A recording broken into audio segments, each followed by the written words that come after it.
Ever stood in an empty room and felt you weren't alone? Psychic investigator Andy Matthews has. Whatever is here, if it is hiding away, it's not very keen on coming forward. And he's not the only one. Ring the bell, Johnny. I was born on Halloween, just before midnight, and I am the seventh daughter of a seventh daughter. Something's down there. An abandoned cottage in the woods of Fermanagh. Some say this place was once home to an evil spirit. Others say it's still here. Do you know what I want to say? Get behind me, Satan. Did you not just hear that? That something was thrown outside? There's nothing outside. The kind of results we were looking for is hard evidence. What the hell? There's something banging around somewhere. Something somebody has. They believe. The question is, do you?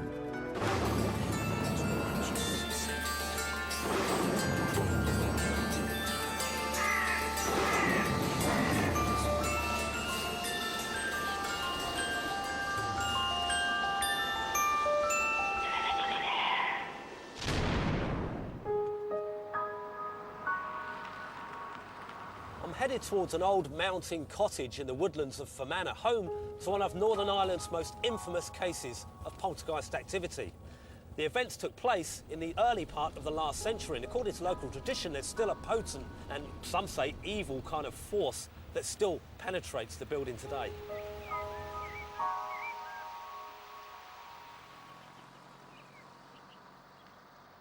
I have to say, even on the approach to this remote cottage, the stillness in the air, the atmosphere, the eeriness of the whole place is quite overpowering.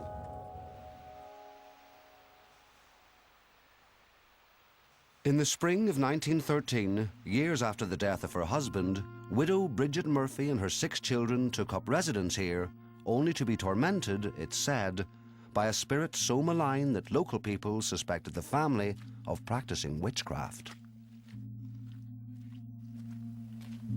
Tales of the Cooneen Poltergeist have been told and retold all over Northern Ireland, recorded in papers, books and church records of the time. 2 years ago, another chapter was added to the story, recorded not in print or by word of mouth, but on audio tape by 2 radio documentary makers, Martin Lynn and Brian Murphy. Hey lads, all right? Hey Andy. Andy, how you going? God, this is spooky land, isn't it? Andy, It is, yeah. It's really, coming up that drive there, it's just all the woods, everything. You seem to think people are looking out from behind the trees and stuff. It's really, really creepy. I mean, this place is obviously a wreck now, but this is the location of the 1913 infamously told poltergeist story, isn't it? What can you tell me about it? One of the best documented poltergeist hauntings, I suppose, of the era, if not of ever in this country. And how did it begin? You know, usually it starts with a scraping or a knocking. One night in particular, the mother and the daughters in the house started to experience and hear some noises that were coming from up above in the loft in the house.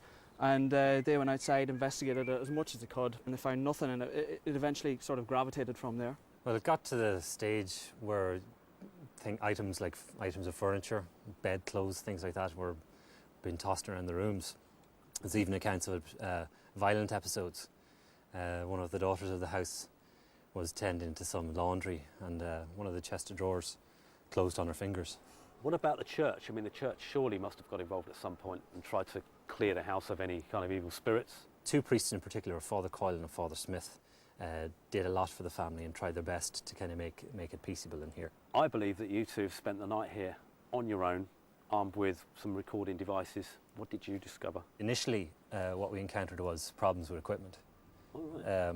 Initially, microphones drained of power. We used a flash microphone which contained power in it. All right. Fully charged. Before we left, we did an equipment check. That on its own is okay, but when you take it in conjunction with other things happening in the house at the same time, it got a little bit odd. Temperature drops, a sort of discernible direction that the temperature drop was coming from. It almost felt like someone was blowing lightly on my left cheek, and it was definitely colder than the normal air that seemed to be enveloping the room and the house. There was something. Yeah, it had that feeling of it that we'd outstayed our welcome.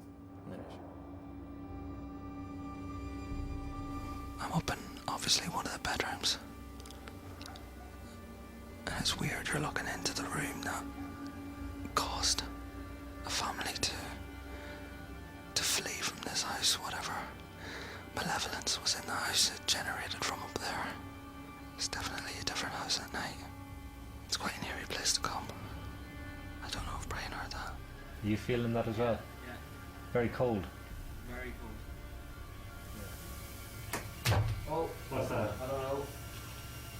It was like something that fell that I was saying, you know, from the side of the wall a bit like the debris, but that was a wee bit heavier and it was straight in front of me. After 2 silent hours in the freezing cold, the sudden mysterious sound of a heavy impact brought Brian and Martin's vigil to an abrupt end. This is not. No. What's up? There's drawn. There's something. Right. Whoa, what's up? Whoa. Right. Yeah, I don't know. I don't care.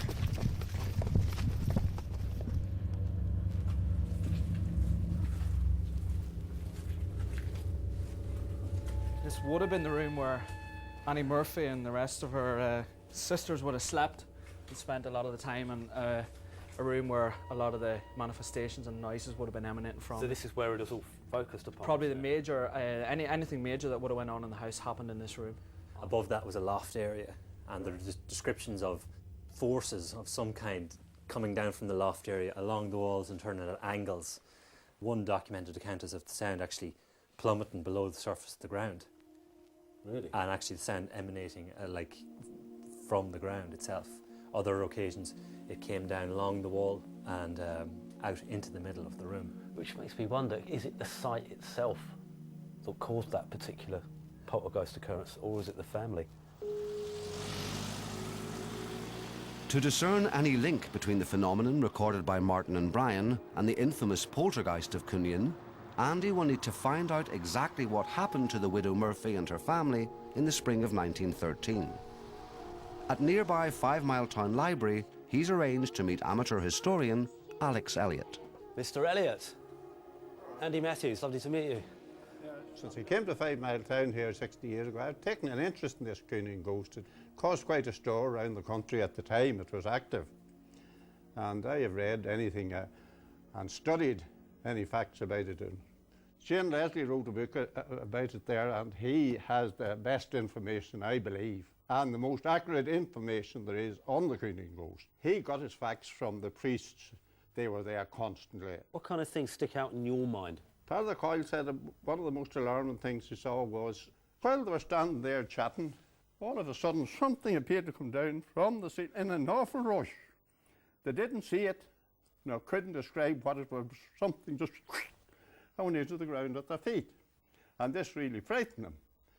And when they looked around, the priest noticed that the bed in the corner, there was a white sheet or something, it seemed to be moving. And was gradually formed the shape of a human body laying on the sheet on the bed. And where the sheet was moving was where this form was breathing hard. And he said, the priest described it, he would have known such things. It was like a hard death, what they called in the country, somebody's breathing their last. Yeah. So the thing on the bed breathed at its last, gasped, and faded away. The bed flattened out, and everything was as quiet was nothing more at all. Sudden, unexplained noise and movement is typical of what's often described as poltergeist activity, a German word literally meaning noise-making ghost. This, according to every version of the story, is what Bridget Murphy and her family experienced at Cooneen. Andy, however, is not so sure. Medium Marion Goodfellow knows nothing about the legend of Cooneen. In time, Andy will share what he's learned, but for now, he's more interested in what Marion can discern with her own senses. Good grief. As they make their way through the woods towards the cottage, Marion's already sensing a disagreeable presence. As we were walking up the path, I was holding on to Andy, and Andy was also feeling my trepidation.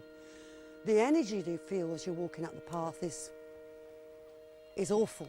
It's awesome. Yeah, it's just that thump here in my chest. Why it should feel so bad, I haven't a clue. Nobody is communicating with me, apart from trying to keep me out. You've brought me to some places. I know.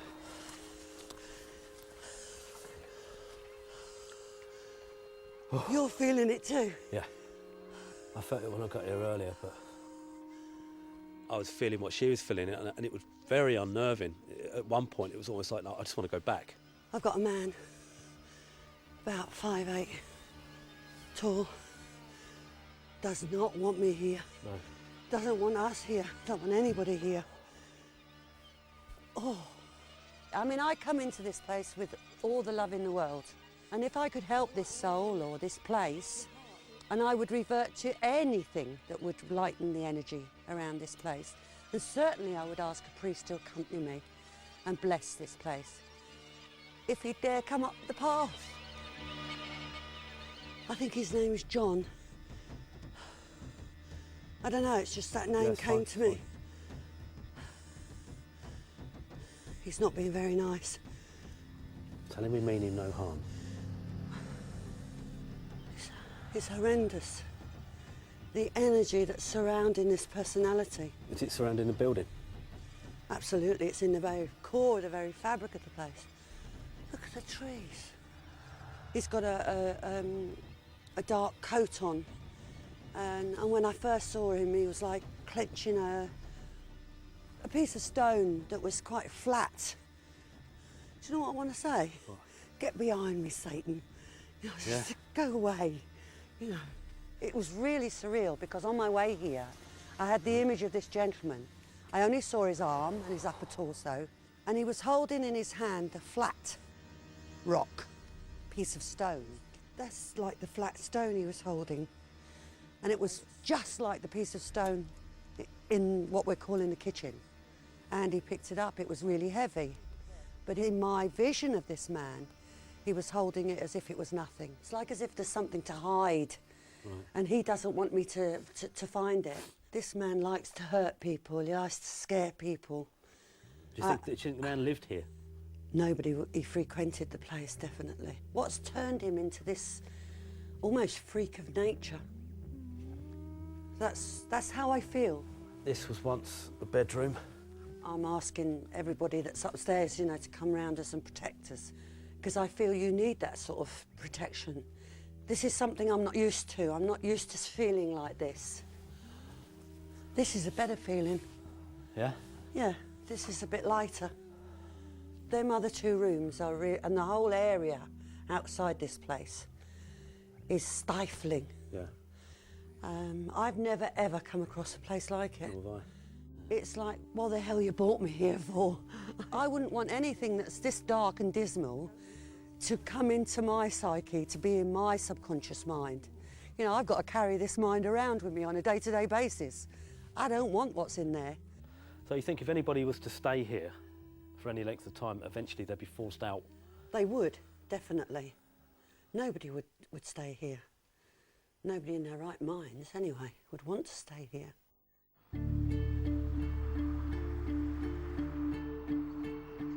Keen to throw more light on this dark tale, Andy pays a visit to Enniskillen Library, where a host of early 20th century newspaper reports and other written accounts of the Cooneen ghost are held.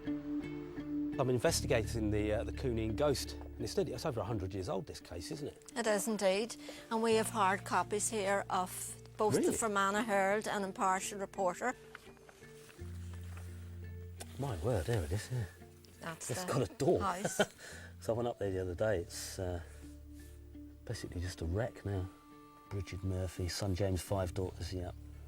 I stood in the children's bedroom, Father Call told us, and watched the clothes on the empty bed rising and falling at exactly the rhythm of a person breathing. I mean, there's so many witnesses to this case.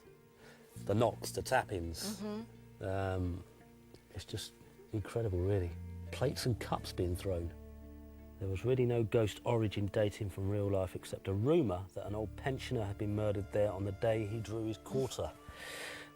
When it was asked to play the Soldier's Song, the tune came in taps because it used to tap and make the knock-ins, and it seems to like the Soldier's Song. That's interesting.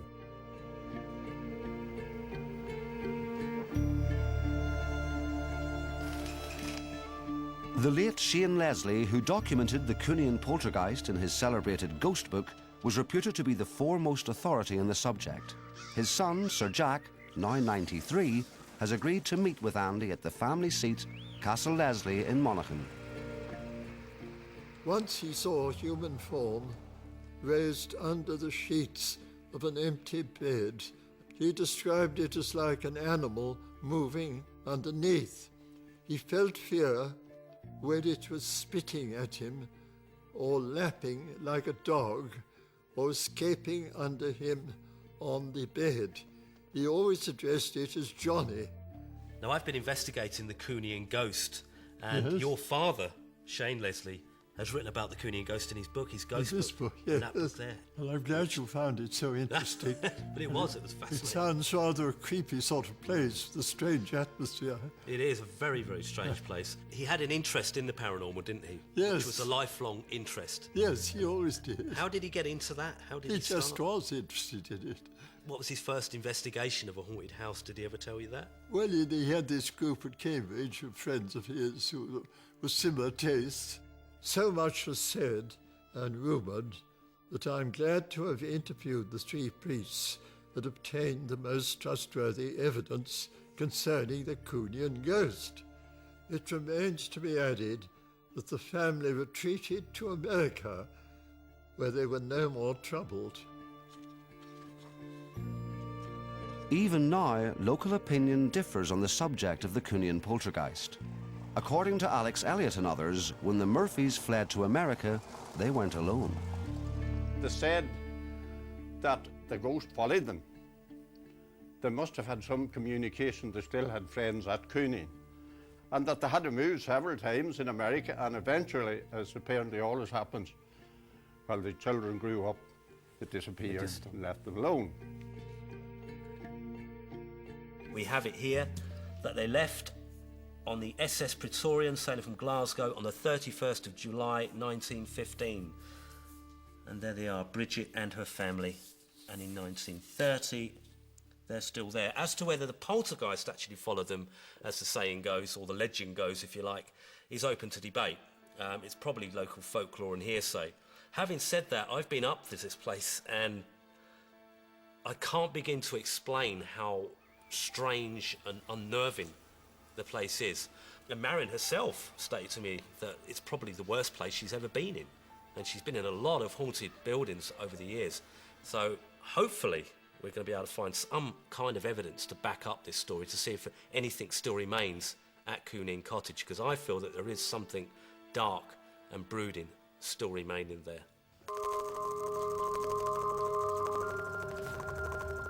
The paranormal study and investigation teams specialise in separating scientific fact from superstitious fiction.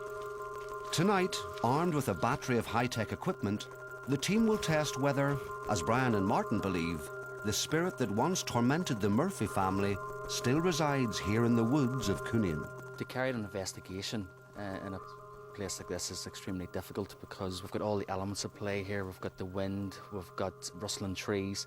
So to carry out experiments will be difficult to pinpoint what is natural and what may be something else. That'd be a good idea, actually, to stick a pot or a pan or something here, in case we do get some kind of reaction. That's certainly it's a creepy place. It has all the perfect setting. Be interesting to see exactly what the psychological effects of that would be, obviously on the guys that are getting there. Well, guys, we've had a good look round in them. Yeah, apparently the rappings and tappings are the most frequently reported. Now, you set some cameras up where? We have one camera in the upstairs, right, just above where the knocking is supposed to be heard with the beams. Right. And the second camera is into the right, which we maybe. Oh, that's the children's bedroom. Yeah. Yeah. Yeah, that's where I felt the most heavy, depressed area. Got Definitely. microphones in there as well. Yeah, good idea. Well, firstly, I think we should try the music experiment. It's an experiment that I tried many years ago, and I know you guys have as well. And we know from the books that I looked at yesterday regarding this case that the poltergeist used to react and knock in rhythmic patterns to the sound of music.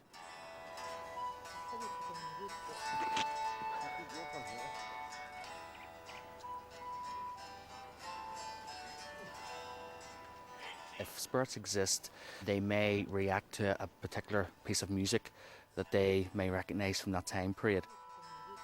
With no apparent response to the audio signal, the team move on to another experiment. This time a means of revealing any physical presence that may be manifesting itself in the cottage.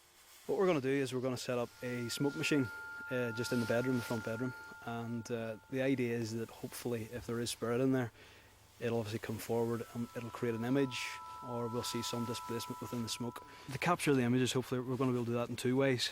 Number one is with a digicam, which is within the room, so obviously hopefully we'll get some video footage that way. And the other way is Roddy is going to take some snaps, some still snaps, and see if we can pick up something there as well. We ask that you come forward and show yourself. If that was you, can you come forward and tell us why? So far, both experiments appear to have drawn a blank. Marion suggests another approach, offering any spirit that may be here a series of familiar early 20th century objects. She'll now attempt to make contact. I know you don't like me here. All I would ask you to do is tell me to leave. Shout. Ring the bell, Johnny. Feel my back. It's hot. Yeah. So imagine.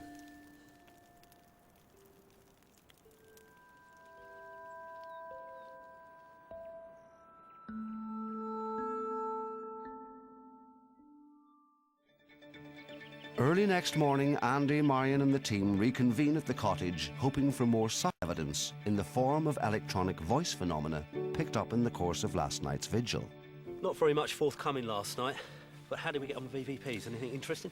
Well, it's a bit disappointing for EVPs. There's very, very little picked up in the microphones or the voice recorders. I suppose that's good because, you know, if nothing really happens, you want to show that nothing really happens. But there was one little thing that stood out a bit in the session that we did in the main room with the fire and the bell and everything with myself, Marianne, and Andy. There was something that come onto the audio recording that sounded like a voice.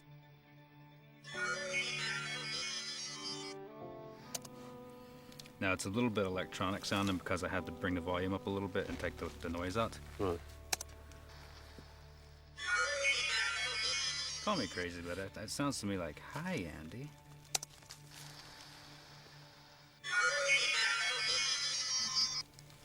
You struggling with it? Yeah, I can hear it, but it's... that's all we had. You know, I was expecting probably a little bit more phenomena, a few more voices, even the rappings and the knockings that have been reported. We had none of that whatsoever. About a minute before, We are just trying to make contact. that's what Marion said. We were just trying to make contact. 45 seconds later, you have. It's very easy to make that jump from getting what sounds like a voice to the jump to say it's possibly spirit. You know, we're not going to do that. We're not going to say that. It may have been noise contamination. When you come to a location like this with high expectations, if it is allegedly haunted, that this is where we're going to get something. Unfortunately, there's no light switch and you can flick on or off in this game, and rather disappointing evening. You know, I thought we would have got a lot more. But then again, I don't think it's a normal haunting. I don't think it's something like, you know, some of the other places we've been to. This is something that's localised. I'm thinking now that, you know, maybe we're approaching this in the wrong way. We've gone in there with far too much technology, far too much intrusion, far too much going on. So I think I'd like to approach it the way Martin and Brian did, and that's go a little bit more softly. So I'm going to send the lads back in tonight, just them, their field equipment, and let's see if whatever is there is going to show itself when it's quiet.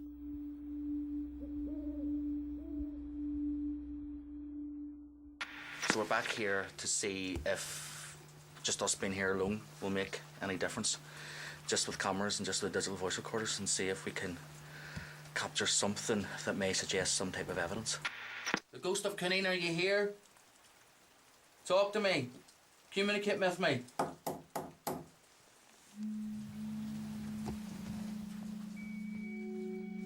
Is anyone here? Battery is draining here.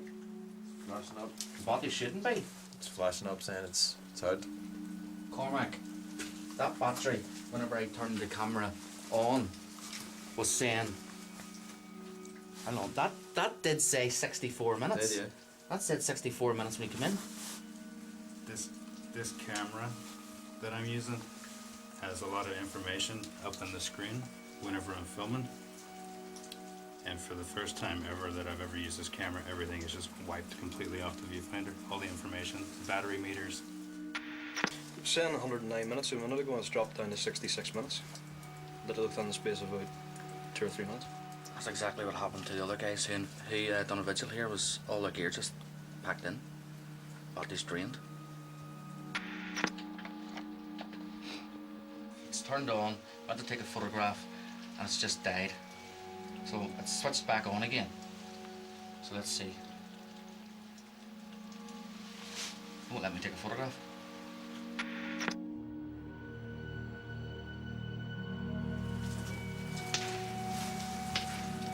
What the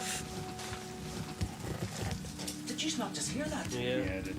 Yeah, it was like something as if something was thrown outside. There's nothing outside. That was loud. Sounded like a rock being thrown. On a mind. Oh, I like the way you're making me go out first. You are the leader. Hello?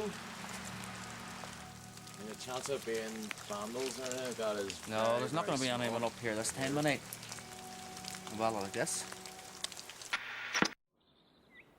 In the morning, with the unsettling events of the night still fresh in their minds, the team have been busy analysing the data they managed to collect before the last of the batteries gave out. Cormac, that battery, whenever I turned the camera on, was saying, hang on, that did say 64 minutes.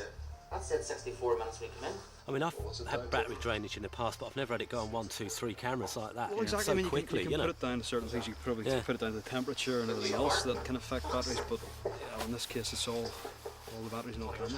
Obviously, the place is associated with a poltergeist, and poltergeists are known, allegedly, to be able to drain energy from people, microwave ovens, television sets, play around with circuitry. But there's nothing here for it to draw power from except us, our own energy fields, and our equipment. I said, if you're here, give us a sign. Yeah. Now, not to run away with it. It could have been coincidence that our equipment started to fail, but it was at that point. And at that stage, it's when I heard the loud bang just outside here in the forest, which, to be honest, unnerved me a little. I came out to have a look thinking, right, is someone here playing jokes? But there wasn't. Where did it come from? It seemed to be somewhere around this area here in front of us. To be honest about it, it almost did feel like, you know, there was something watching you, or some eyes were looking out of the trees at you, but again, that could be psychological. Also, we have got some strange photographs on another digital camera. In some shots, not others, you can see like a black band across the top and bottom of the photograph. In this one, I've kind of demonstrated with my fingers across the front of the camera to see if that's possibly what it could have been. It's usually a camera strap or something in these situations. Exactly. Isn't it? Yeah. In this one, you can see a clear band across the bottom and the top of the image, but the actual centre of the image is not obscured at all. As Tony says, no matter where we are in each particular picture, it seems to allow you to see our faces, but that's it. It's probably on my top 5 scariest places I've been to in 10, 12 years. I would be in no great rush to come back here.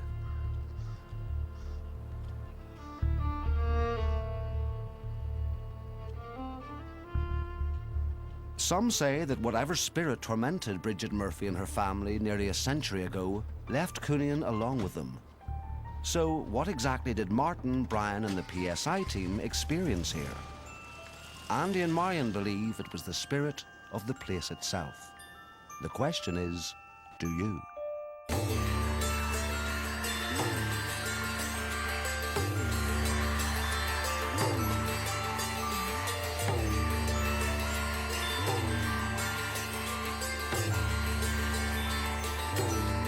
Next time, the Paranormal team check out the history of Ardglass Castle. That's next Tuesday at the same time, 10:35 on BBC One Northern Ireland.